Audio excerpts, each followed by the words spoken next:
Welcome back to the Sun and Moon Tarot. Today we will find what is good and what is hidden. I hope you're well and staying blessed, enjoying life wherever you are.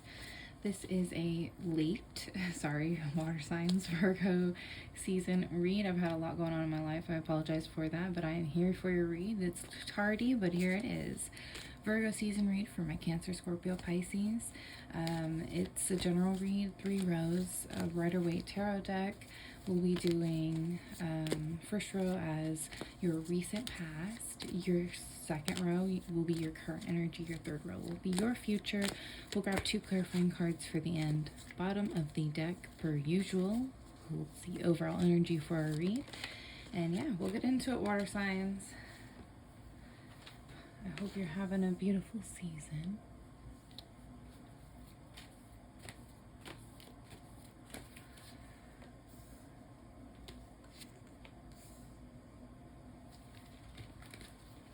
Oh my lord, the cards are actually falling out.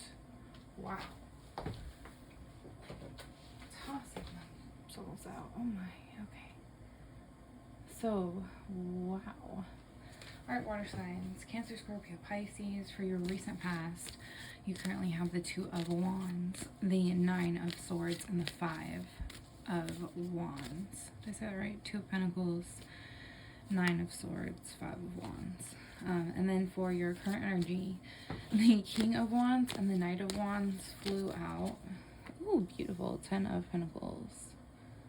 Nice. Okay.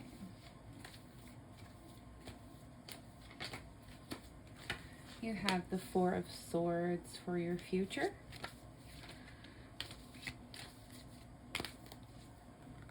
Ooh, wonderful. Ace of Cups. Water signs. That's wonderful. Yes, we love this. We love the 6 of Cups and the Ace of Cups. And the 4 of Swords. Wow. Okay. Alright, water signs. So, oh, this would fit too much white. Oh, hold on. Sorry.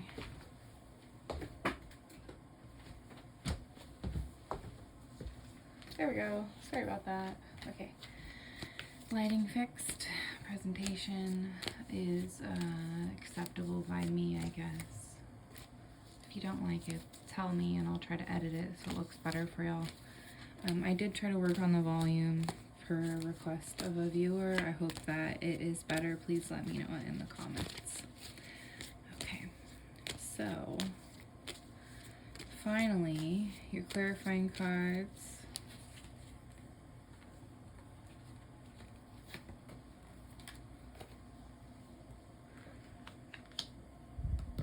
For the end.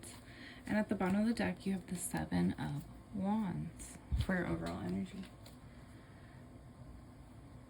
I like this, I think.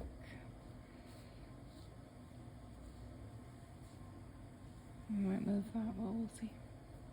Okay, so 7 of Wands for our overall energy.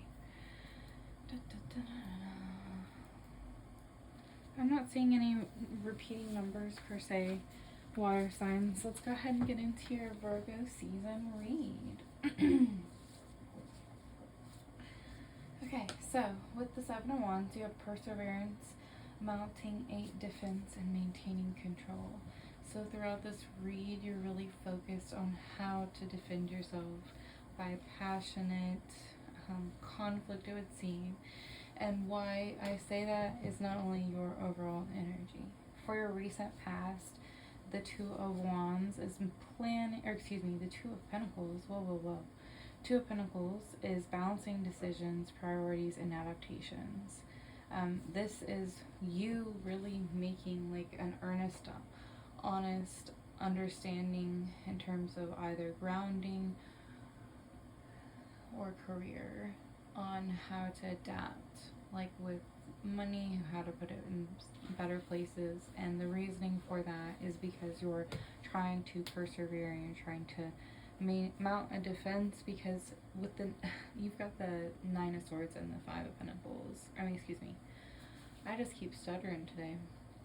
You've got the 9 of Swords and the 5 of Wands. So the Nine of Swords is kind of a deep card because it means that in your brain, in your logical thinking mind, you're experiencing pain. It is extreme anxiety, hopelessness, and drama. Or, excuse me, trauma, not drama. But something happened where you're like logically coming to terms with an end of something or some sort of really painful conflict in your reality. And I say that because it doesn't, I mean, the cards don't, like, somebody could have experienced, like, a death in their family, but that's not what the cards say. The cards say that likely you're having to adapt, like, in terms of money because of something that happened, like, potentially conflict at work, like a competition, conflict reality, is that Five of Wands. So, like, you experiencing this, trauma, this kind of like hopelessness, this anxiety because potentially losing or having to simply mount a defense and persevere due to a conflict, right? And like, if you, I'm not trying to be negative, Nancy, I'm sorry, you you are going, in the past, you'll already know about this, you were having to mount a defense due to something, if this is going to resonate for you, due to something that was like likely in your career but potentially in your life, making you have to adapt to decisions on like in terms of how you spend your wealth, and it created some sort of like trauma, hopelessness, etc. with maybe work but maybe just your life. And I feel like the biggest message is you simply having to persevere through however this manifested in your life, and whenever it manifested in your life, right?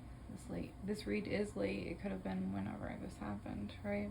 And your current energy, how you're adapting to this, is quite beautiful. So again, if anybody had a death, sorry to hear that, but it would seem that you likely gained some sort of like wealth out of it.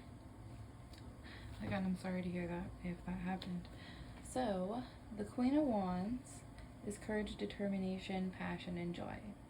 This is you and your current energy showing up as being like, I am coming out of this pain, and I know, I understand it, and with the Knight of Wands, action, adventure, fearlessness, I am going to joyfully, courageously, successfully, fearlessly venture forward and create and persevere, right?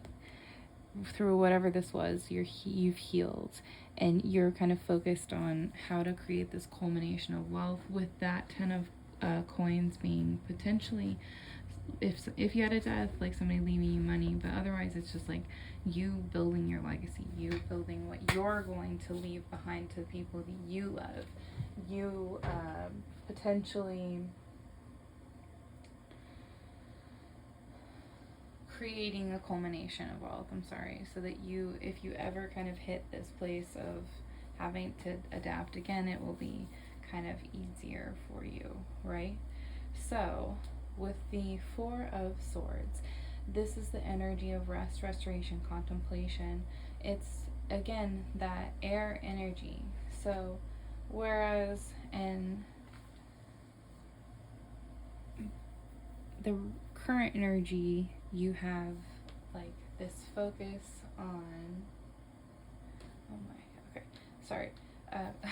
you have this focus on how to passionately move forward with your money, right? After a very logical, painful experience. And in your future, you're focused on how to rest and restore yourself, to build yourself back up.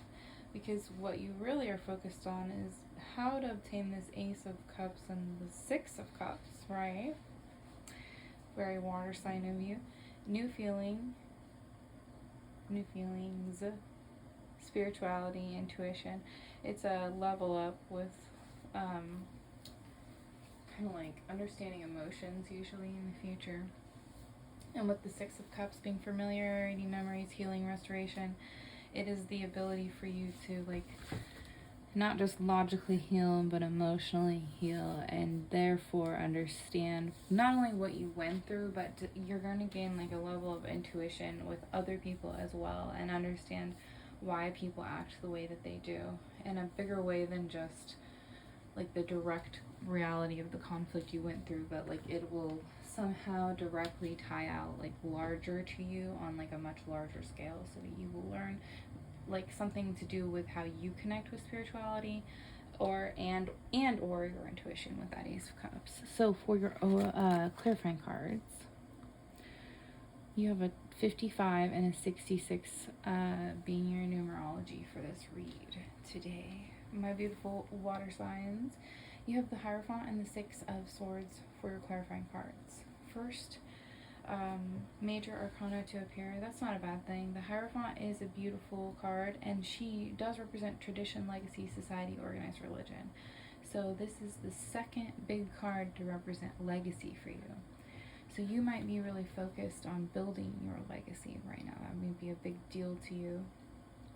It might have nothing to do with a death or something to do with culmination from someone that loves you, but it might have to do with you building that culmination of wealth and figuring out how to do so in a more logical manner. And then with the 6 of Swords being transition, moving, leaving behind, moving on, you are really focused logically altogether on creating kind of like the ability to create more wealth. I know that sounds like a generalized lesson, but this is a general read. So like how that would play out is if you want to move and create somewhere else, maybe you're making those logical plans.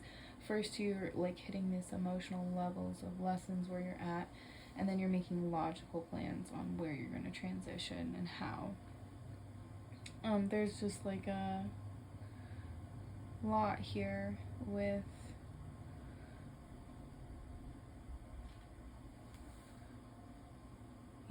I mean, I feel like that's the best way I can generalize it, because I don't want to personalize it, because it's going to be different for everyone. So like for your read, you're going through these levels of learning, and for your overall energy, you're building on it so that you can be kind of a leader and then potentially move forward however you wish with these lessons, because they're logical and they are now in your brain. You know how to like manifest intuitively with them, right? So that's what I have for your read. I hope you enjoyed it. If you'd like a more personal read, you can book with me, but otherwise you're gonna get the general. So yeah, I think y'all are really focused in the past on how to be a better leader and to transition away from some sort of drama that caused a lot of pain or trauma, and then in your current energy you're really focused on, sorry, I'm doing like an overall, I guess, glimpse before we close. With the overall or with the clarifying cards, you in your current energy are focused still on that building. I want to be a leader, I want to do this, I want to build this, I want to leave this behind for my family or for the people I love, whatever, your society. You're really focused on that culmination of how you can build, and you're being fearless on moving forward regardless of whatever trauma happened. So you're really focused again on that transitioning forward and just overcoming, persevering. So we've got your future here, we've clarified, we went over. You get it, you got it.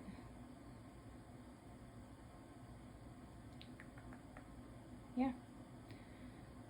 Get your rest. Focus on what you want to build. The more rest you get, the more meditation you get, the more clear the messages will be, the faster it'll be, the easier it'll be, the faster you'll be able to transition, move forward. Yep. Love y'all. Have a beautiful season. See you in the next one.